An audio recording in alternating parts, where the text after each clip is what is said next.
Hey, you found us. Welcome home to Center for Spiritual Living. We understand that you can't sit here in these chairs and be with us for everything that we do in the world, but we still want you to be part of our community. I want you to know that you're making a difference. With every challenge you meet, with every thought that you change, you contribute to the value of life on this planet. You're part of this higher vision. Click the Contribute button today and continue being the difference. And remember, what you give here, what you give to others, returns right back to your life, multiplied abundantly.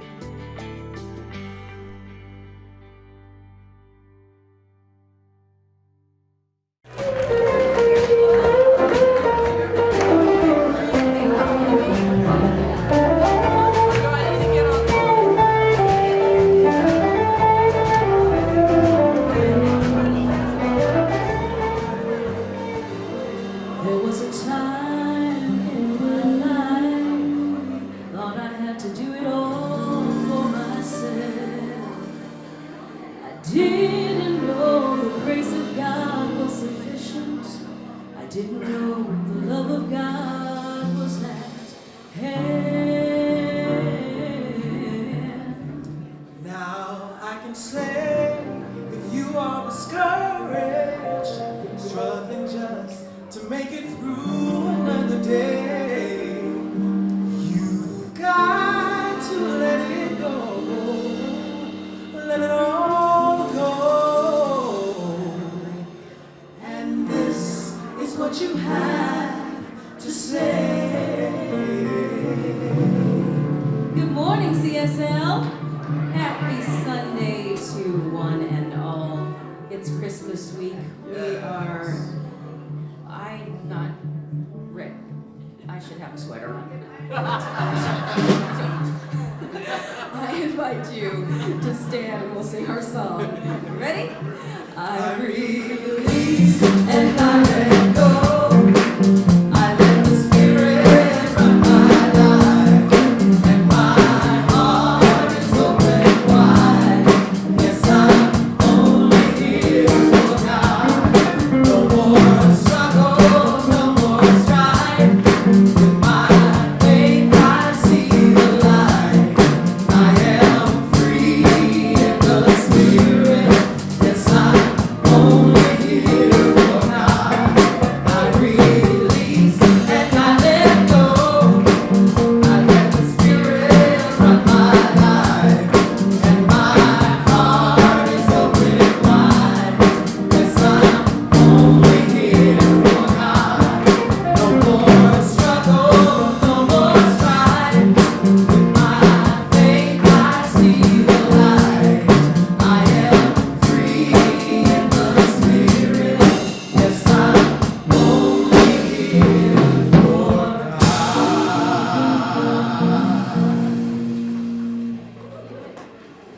Wonderful.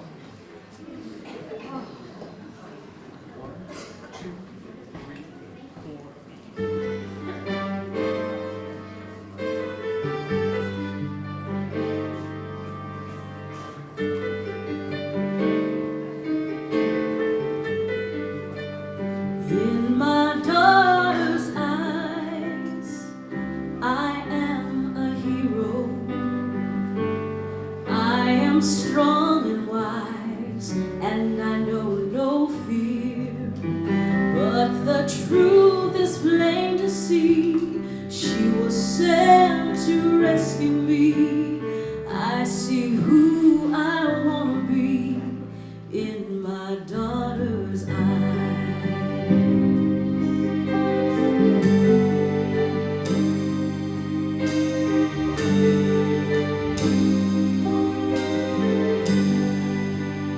In my daughter's eyes, everyone is equal.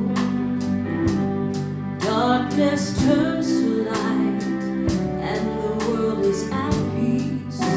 This miracle God gave to me gives me strength when I am weak.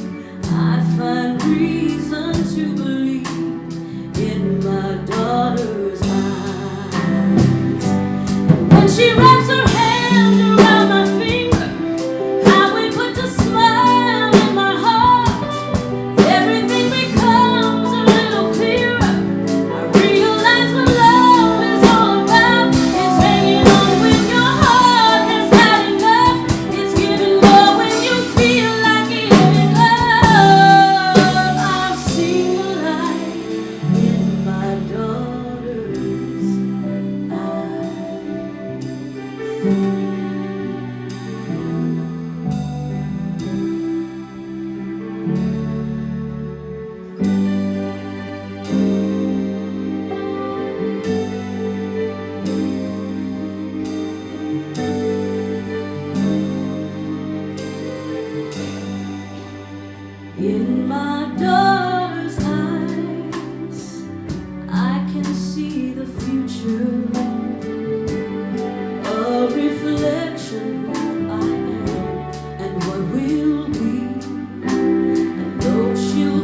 It's Christmas time, y'all.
Merry Christmas, y'all.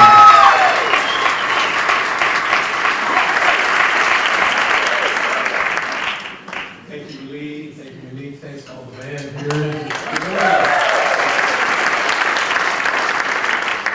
The core value this morning is that there is a white escape with the Missouri plates parked over here to the west, and you need to see Mark Cabrera parked in a spot that needs to be moved. That's really not the core value. If you have a white escape, go see Mark probably right now. That's it. Hey, good morning, CSL. I am Tom Jacobs. I'm here to help preside this morning, and it's really nice to be here with you. Actually, the core value this morning is spiritual growth, or sometimes called spiritual practice. And oh my, did we get an experience in that yesterday. There are many kinds of spiritual practices and growth, and of course meditation and yoga and affirmations and spiritual treatments.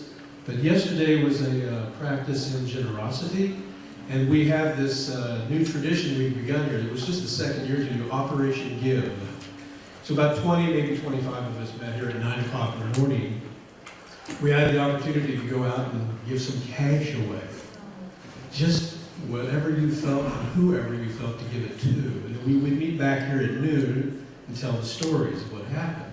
Some of us went to malls, cafeterias of hospitals, laundromats, a thrift shop, grocery stores, places like that. And what would occur in your mind, maybe in your mind, maybe not, it can be a challenging practice. First of all, your inner critic speaks up and says, "What do you give your money away for? You owe money."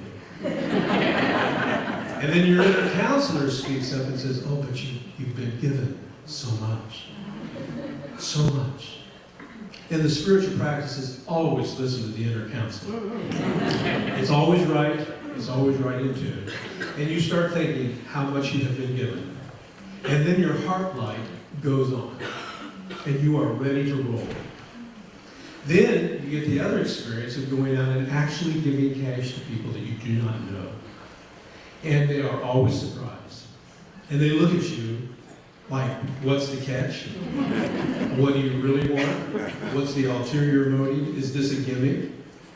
And they realize that we don't have a gimmick. We don't tell them we're from CSL. This is just an unconditional gift. Here, this will help you out. And then they smile, and sometimes they tear up. Sometimes they give you a hug, and it's quite an experience. And that's another level of the spiritual growth right there. But here's my favorite part.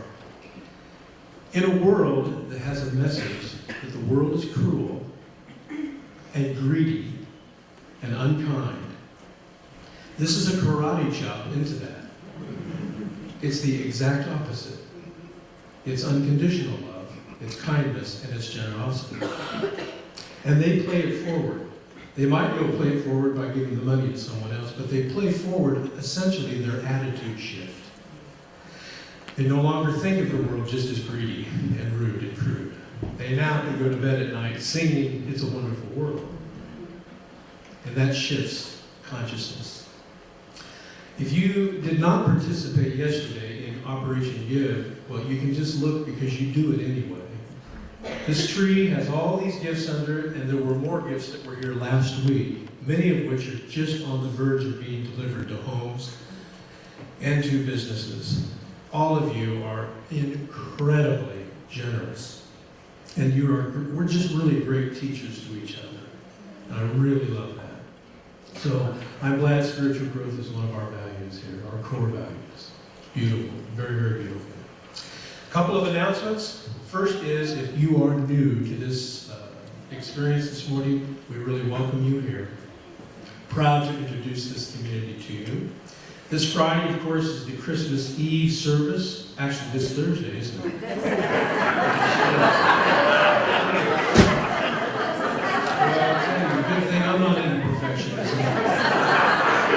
I have mastered imperfectionism. So 7 o'clock right here is the Christmas Eve service, and it's a mix of traditional and non-traditional seasonal music. Mark Hayes will be here with me, and also Justin Coward on the cello. And we'll celebrate the true meaning of family and the power of telling stories, the stories of our lives, actually. And for those who love ritual, we'll have a traditional candle lighting ceremony. So you can also stay for the repair of the PA system and refreshments right afterwards. Now, just 2 days later, on Sunday, a couple of days later, we have the traditional burning bowl ceremony. Okay, so this is Sunday at the 10 o'clock service right here, next Sunday, 27th of December. This is basically the description. Every year we take a day to contemplate what we need to release or leave behind. After writing these intentions on little slips of paper, we hold a ceremony to burn them, and then we allow the universe to just begin its work so we can move on. So we hope you can join us for this very special seasonal service. And that's about it for today. It's announcements. Why don't we stand, greet each other, and do our affirmation. We are a diverse spiritual community expressing God as love.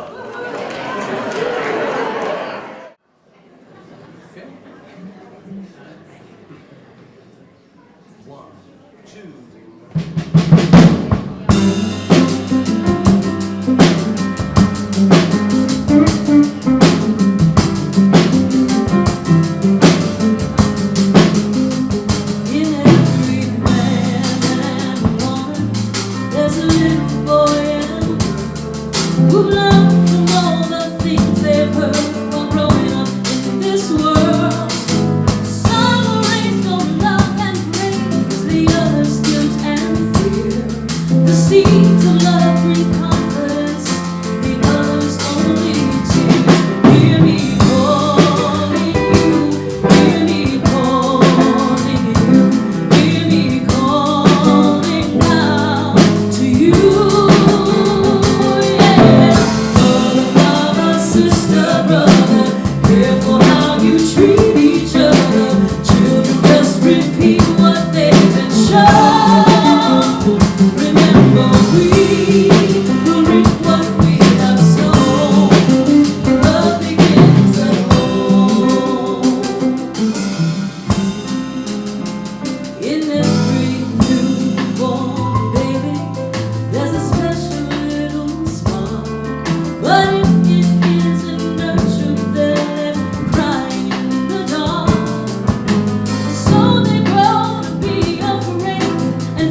just repeat what they've been shown.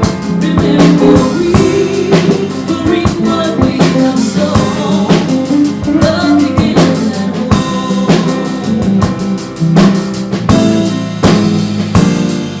When love begins, never has to end.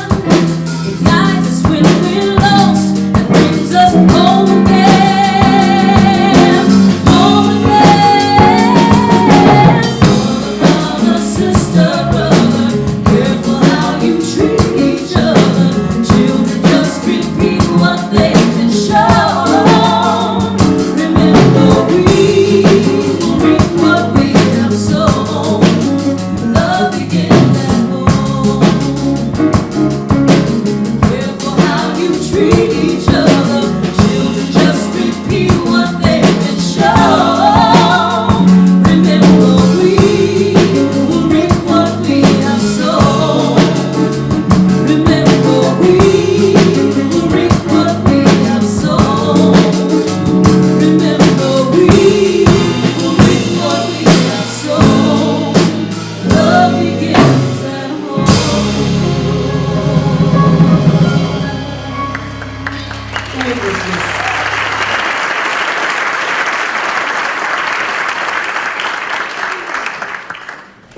Feliz Navidad. What does that mean? Good morning, CSL. Happy holidays. Good to be here and share this wonderful week with you. I grew up in an all-white Kansas town south of Wichita in the early 60s. And in Harper, Kansas, there were only two churches. Either you were Mennonite or you were Methodist. Those were the only choices. So no black people, no Jews, no Hindus or Buddhists, only homogenized Methodists or Mennonites. And back then, that small town literally was the center of my world. And I was pretty much sure that it was the center of the universe, too. My best friend's dad worked for the electric company. So when Glenn Campbell's song came out, Wichita lineman, I am a lineman for the county. I'm not allowed to sing. Monique won't let me.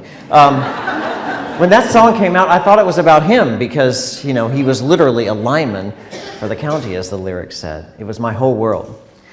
Living in that small town where everybody thinks and acts as you do gives you a pretty narrow perspective on life. So it was easy to indoctrinate me into Methodist Christian theology. It started early in Sunday school, in junior church, where we all sang the Christian songs. Jesus loves the little children and Oh Happy Days, which was my favorite.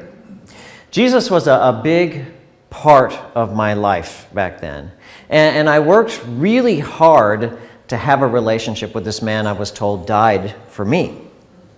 I'll never forget the little book with no words, had no words on it, that the Sunday school teachers gave us to tell the story of Christ. The book was all white on the outside. It was just a little small book about this size. It was all white, but when you turned the first page, the pages were all black, pitch black, which represented the devil and all of our horrible sins, all the things that we've done wrong, at 7 or 8 years old, all those terrible things. And little did I know more would come later. And then the next page was white, and that was supposed to represent Jesus being born, a new light coming into the world. And the third page, as you turned, was bright red. And it, of course, was a symbol of the blood and the sacrifice that he made for humankind. And then, last but not least, my favorite page. And when you turned it, it was pure gold. It was like gold leaf, so shiny that would just mess up your eyes. Should have known that'd be my favorite page, right? Who doesn't like a little bling? Well, of course, that page was the symbol of the streets of heaven, paved in gold, which we were sure to live on if we accepted Jesus as our Lord and as our Savior. Well, I was in it to win it, so I was going for the gold. So one Sunday, right behind all of the other kids and all my friends in Sunday school, I came right down to the altar for communion. And I remember it to this day, because I remember thinking those wafers didn't really taste very good. It was kind of bland and flavorless. But I remember the little glasses of grape juice. They tasted good. I like that. They said that was Jesus' blood entering my body to unite with his. Now, the truth is, I loved the ritual of it. And I loved the simplicity of it. And the innocent acceptance of a certain and sure path to salvation. It was all really very clear, you know. You just had to say the words, I accept Jesus into my heart. And you were guaranteed a place with God and a mansion in heaven with gold streets. I mean, what could be easier than that, just to say the words? Oh, if it were just that simple. Later I learned that being a good Christian actually meant a lot more than just saying words. It meant practicing the things that he taught, like treating others the way that you want to be treated. And not just praying for your friends, but praying for your enemies. I mean, really? Who's going to do that? And then showing kindness and showing compassion and showing patience for people and all the stuff that's really hard, because people can work your last nerve. Am I right? I mean, they really can. So about the age of 12, I think it was 12, right before I was a teenager, I started asking questions in the Methodist Church in Harper, Kansas, that made my Sunday school teachers at first a little nervous, then really uncomfortable. Questions that were way outside the realm of their simple explanations. Questions like, you know, this smart little 12-year-old boy would say, okay, Jesus was a Jew, right? Well, why don't the Jews accept Jesus as their Lord and Savior? And what happens to the billions of people? Because I knew that there were lots of people on the planet. What happens to all the people in the world who aren't Christian, who's never even heard the story of Jesus? I mean, what happens to them? I was concerned for what happens to them. Does God just burn them in hell forever if they don't know about Jesus? Seems like an awful lot of people being created just to dispose of. And I'm not real sure about this whole devil thing. I had problems with that because it didn't make sense to me. I mean, why would a God of love, you know, this eternal arms of beautiful and perfect love, allow and permit an evil power even near us, much less to have influence over us? I couldn't get that because no parents that I knew would ever let anybody near their children who would cause them harm, and certainly not hand them over to influence them. And then I would ask, you know, surely if God has given me this inquisitive little mind of mine, then I must be able to use it. And what could be wrong with asking a few questions? Well, they didn't like my questions. And since we were all just getting more and more uncomfortable, I decided it was time for me to part company with the Methodist Church. And I left there when I was about 12 years old, and I never went back to that church. So, fast forward, 12 years later, 24 years old, I walked through the doors of a center just like this, 24. A place that encouraged my questions and actually offered some answers in return that didn't insult my intelligence. So, you know this month that we've been using this little book, The Philosophy of Jesus, as our study guide. This is the new version. It's updated and gender neutral. This was one of the first books that I read when I came into Center for Spiritual Living, because coming from a Christian background, I really wanted to know what was taught about him, you know? I wanted to know. And this is what he wrote in that book. He said, if there is one fact that Jesus emphasized beyond all others, it was that what he was doing, others could do also. Jesus knew that one person with God is a majority. A majority. So in my mind and in my studies, Jesus, like all spiritual masters, was a way shower. He said, look, the things that I do, you are going to go and do even greater things than I. He lived as an example of the spiritual principles that he taught. He activated and used a spiritual power that everybody around him thought was miraculous, but he saw as normal and as natural. And this is what makes his ministry worth studying and his teaching worth following. I don't know whether you've noticed or not, but the world has always been full of good talkers. We got a lot of good talkers. Lots of people talk about lots of things, especially when it comes to religion and politics. But few people seem to grace our world who not only have the ability to talk about principles, spiritual principles, but who can also serve as a living example of what they teach. But the ones who do that, historically, they're the ones that really stand out from the crowd. They are the Buddhas and the Christs, the ones that the crowd and everybody around them begins to build bricks and mortars and institutions after they exit. But somehow they always seem to manage, I don't know how, to take whatever it is these spiritual masters taught and distort it in some way in delivery. Here's something you may not know. Did you know the Buddha was absolutely adamant about not being worshipped? He said, build no temples in my honor, and look what happened. They're everywhere. Some of them remember that he said that, and so they would say that when they build the temple, the Buddha's face is looking away from the temple to honor the fact that he didn't want a temple. Jesus was not a Christian. He wasn't. He was a Jew. He didn't start a church. He didn't want one. He taught, he healed, he prayed, he lived of an example of what we all could be if we believed. So I think the best way to honor this spiritual master is not to fall down and worship what they did, but to stand up and walk the talk. And believe me, look, I get it. It is a lot harder to do that. It is a whole lot harder to do that than to be on your knees worshiping somebody.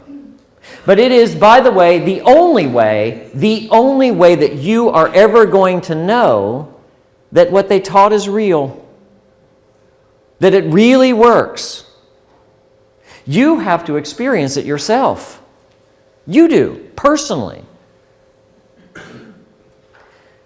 The truth is, we all have to do our own spiritual work, and that's the message nobody wants to hear. There is no salvation unless it's created by you. Nobody can do this for you. Each of you has to forge your own path to enlightenment. And generally speaking, it's not well paved.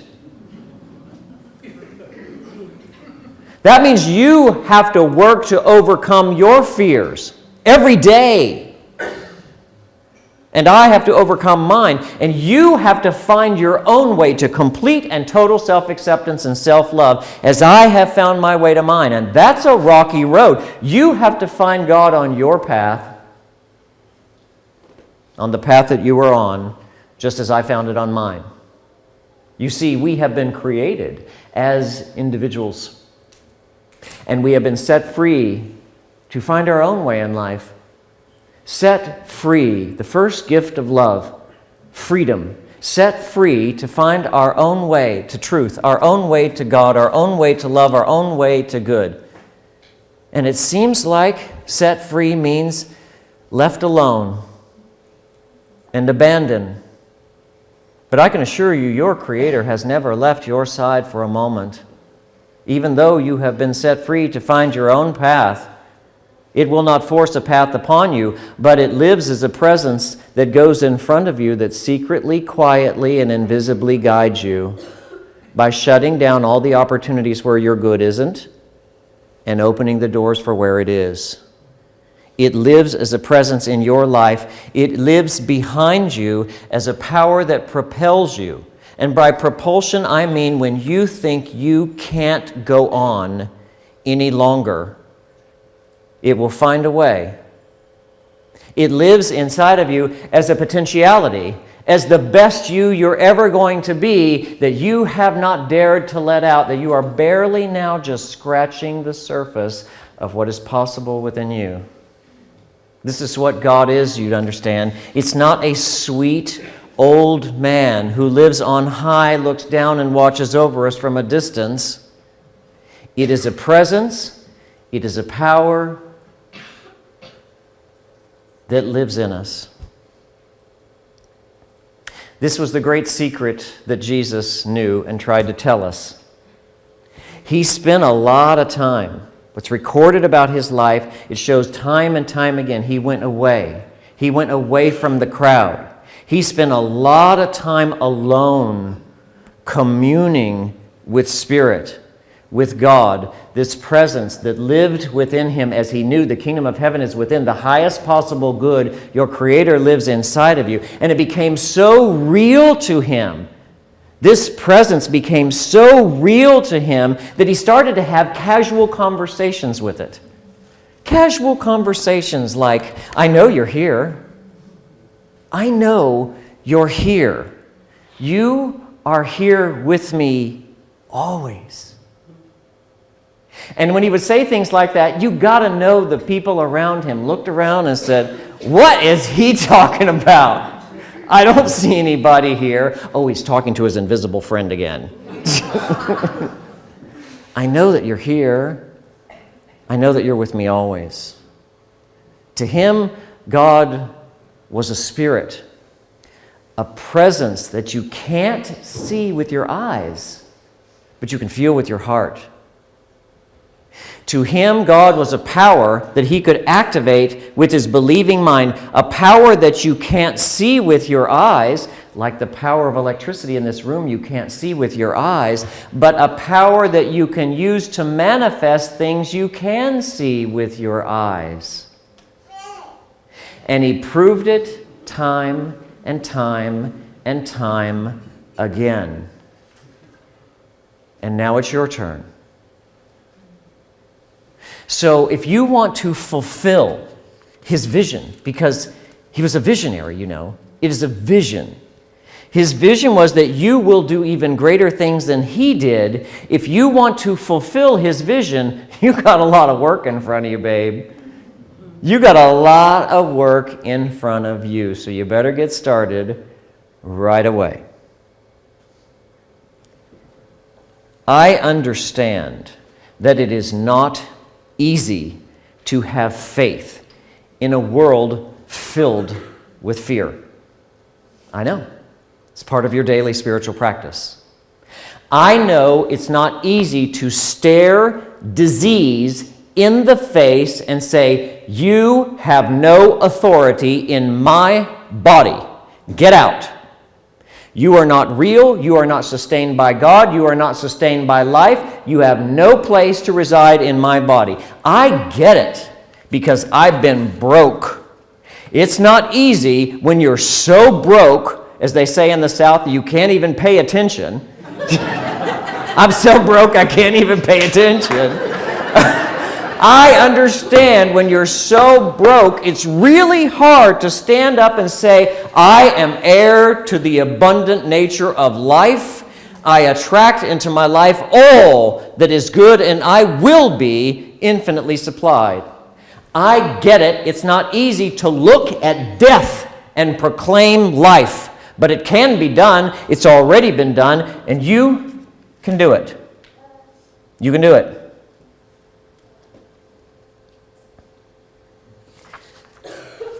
Outside the Riverside Baptist Church sits one of those signs that changes every week to read something new, and I found it on the internet. Here's what it said. Check this out. God expects spiritual fruit, not religious nuts.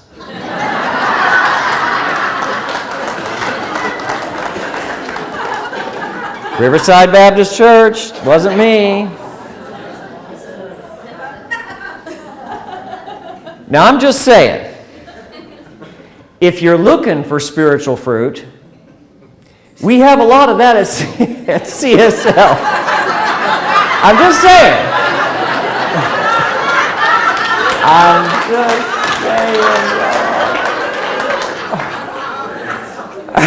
saying. We don't have a lot of religious nuts, but we got lots of fruit.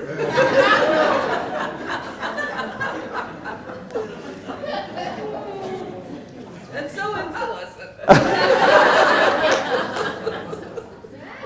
And you know, we kind of like it that way. This is the thing that is the most profound and the thing I love the most about Jesus' ministry. He did not judge. He hung out with and spent an awful lot of time with people your mama said you shouldn't, with people the world said are dangerous, with people society said are disgusting, with people that certainly were not considered pious or stoic or seriously religious. And that's how you'll know, by the way, my friends, if someone is really practicing what Jesus taught. If they're kind, if they're non-judgmental, if they're loving, if they're joyful, they're probably a pretty good Christian. Now, I've come a long way in my understanding of what God is and what my relationship to God is since I was a little boy growing up in that small town in Kansas. Like you and all of us together, I've studied many spiritual traditions. It's kind of what we've been doing all year, isn't it? I mean, looking at the various faiths from around the world, opening our minds and our hearts to truth from any form, any religion, any faith. And as we come to a close of our year-long quest, it is becoming easier and easier to seeing the common denominators in all of these faiths and religions and traditions. They all pretty much, say the same thing. From Christianity to Taoism, from Islam to the traditions of the Native Americans. In their own way, they say this: God is an unexplainable phenomenon that none of us will ever be able to fully comprehend or understand. That whatever this thing God is, it is a presence that cannot be seen, that seems to move in and through multiple dimensions of space and time. There is no limit to its power, and it is infinitely creative and eternally loving. So I want you to be clear this morning, this week of Christmas, what we believe about Jesus. We do not deny the divinity of Jesus. We affirm the divinity of all beings. The same life that lived in him lives in you. There's only one life. It is the life of God, the one creator, the one sustainer of all life throughout the universe. So whether or not you personally believe in the mythology and the mystery that surrounds the man Jesus, the virgin birth, the dying of the cross on the sin, the 3 wise men who visited with frankincense and myrrh. By the way, I don't know whether you know this or not, but there was a 4th wise man. He actually was bearing a fruitcake, and so he was turned away at the door. No, get out. We don't want your fruitcake, seriously. No, so 3 wise men only. It doesn't really matter whether you buy into the doctrine of the church or you believe the mythology that surrounds the man. What we do know is this: a man named Jesus, believed so much in that one life, that one God, that presence that lived inside of him, that he was able to command its power and manifest his word. And the legacy that he leaves behind is an example for all of us to follow. The things he did, you can do. You command the same power. You hold within your heart the exact same eternal love. Your mind is God's mind, and that gives you access to absolutely everything good you can imagine for yourself. And so ends the lesson.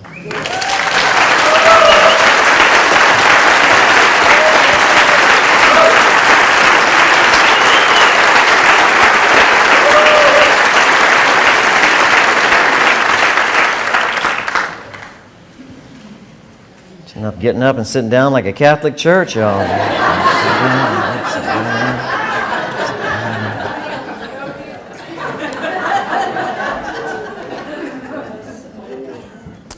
Here's something I really want you to take to truth and to heart and to remember about yourself and about everybody else. It's very, very simple. 2 sentences.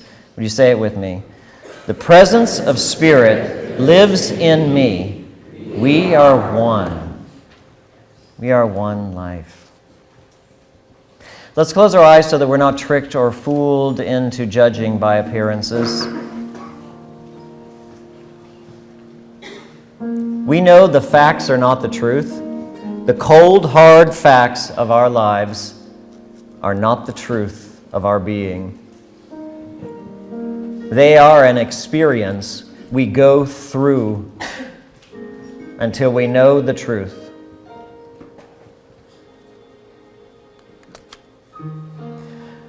The truth is, something lives inside of us that has more potential than we are displaying.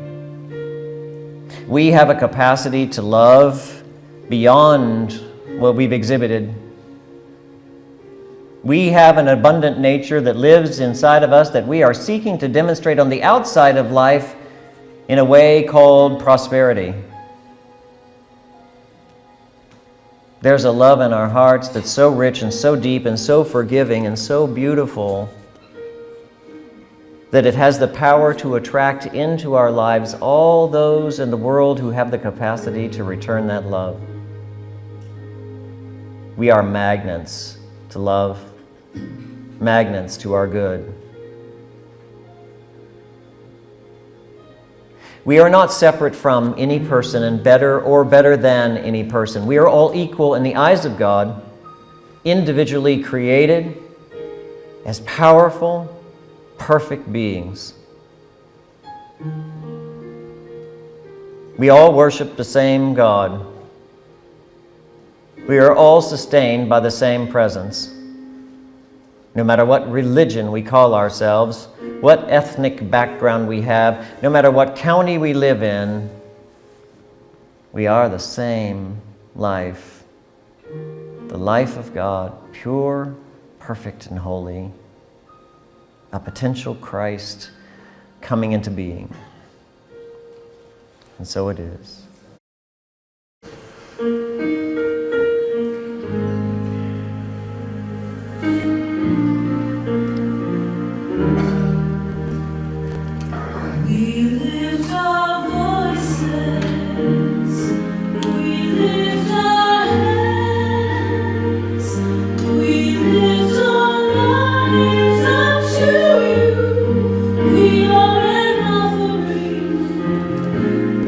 You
Let's spend some time this morning with your spiritual family to do a little bit of spiritual practice together.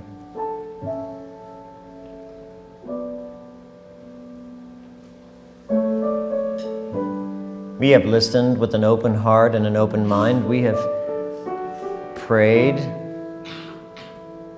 and now it's our time to sit and be in the presence of the Holy One. To close our eyes again to all externals, no more facts, only truth. Let's go within now.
God, when I don't know what to do,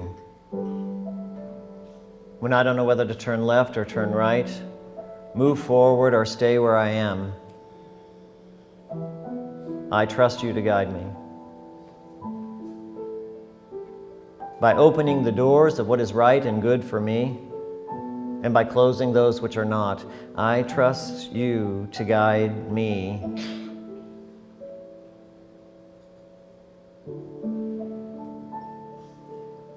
When I can't love, when I can't see my way to kindness or compassion, I trust that means my vision is not clear, and you will clarify it.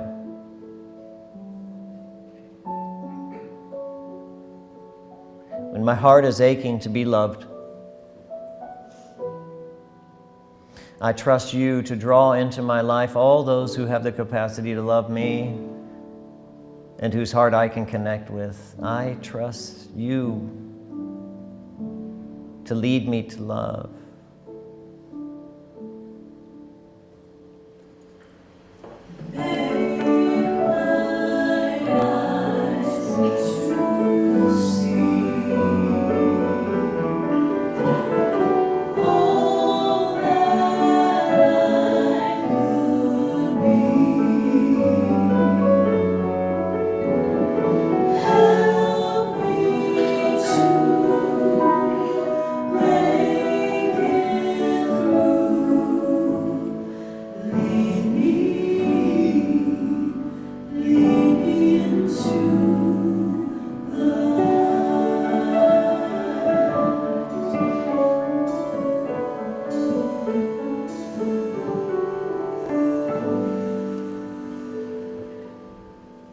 And when I'm afraid,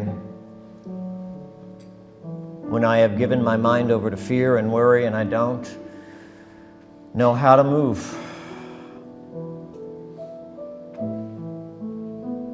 I trust that there is a way out of whatever I've gotten myself into, and that you're already on the other side of it, preparing the way for me. I trust you. I believe in you, the Spirit I can't see, the life that beats my heart, the truth I keep stretching toward. I believe in you. I trust you so much that I will sit still in your presence and do nothing but believe.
No matter what is going on the outside of my life,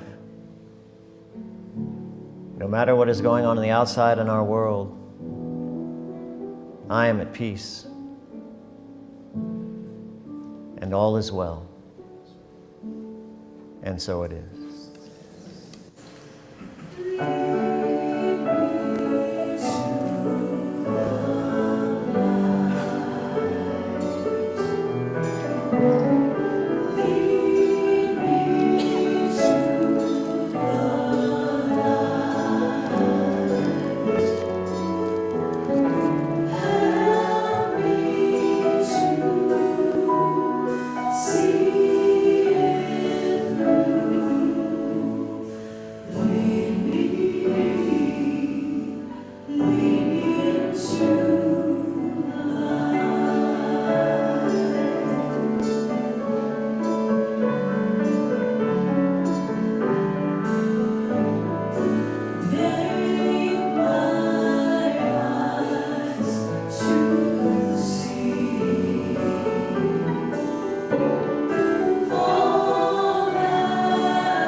As a follow-up to our service here, we also want to offer support to you.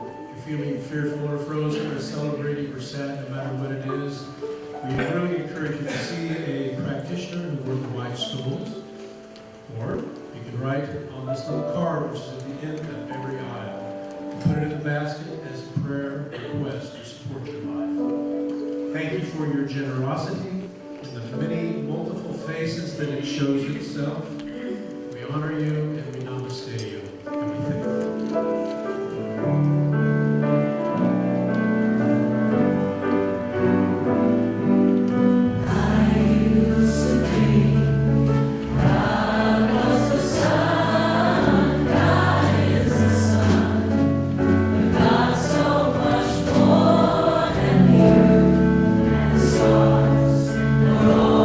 Creation, God is creator.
Yesterday I was here with about 24 other people in participation in Operation Give. It is such a joy to take something the world values so much and just give it away to people that you have nothing and expect nothing from in return. My little group went to Walmart in Roland Park, and I was stalking a few of the customers on the aisles, waiting for the right person who I would be drawn to give money to. And I saw a woman who was very specific and intentional in her shopping basket. And I saw that she had 2 dolls in there. She had this long list and a serious look on her face. And I know that she was obviously there shopping for her children or somebody that she loved that was a little tight. And I watched her for a while, and I finally just went over to her and I said, listen, here's the thing. The holidays can sometimes be a great challenge, especially those who are parents buying gifts for children. So I'm doing a little Secret Santa today, and I just want to give you $50 to help pay for your Christmas presents. And she started crying. I just wanted to like hit and run and get out.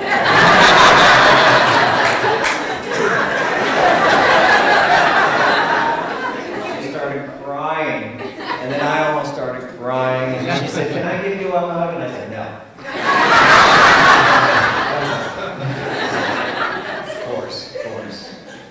I'm telling you this story not to inspire, not to make you think how wonderful I am, but to inspire you to do something like that. What this season is really all about. It's not about getting stuff and things. I encourage you to give something to someone who can do nothing for you, and whom you need nothing from. Would you stand now and sing our song, please? Let's welcome our children.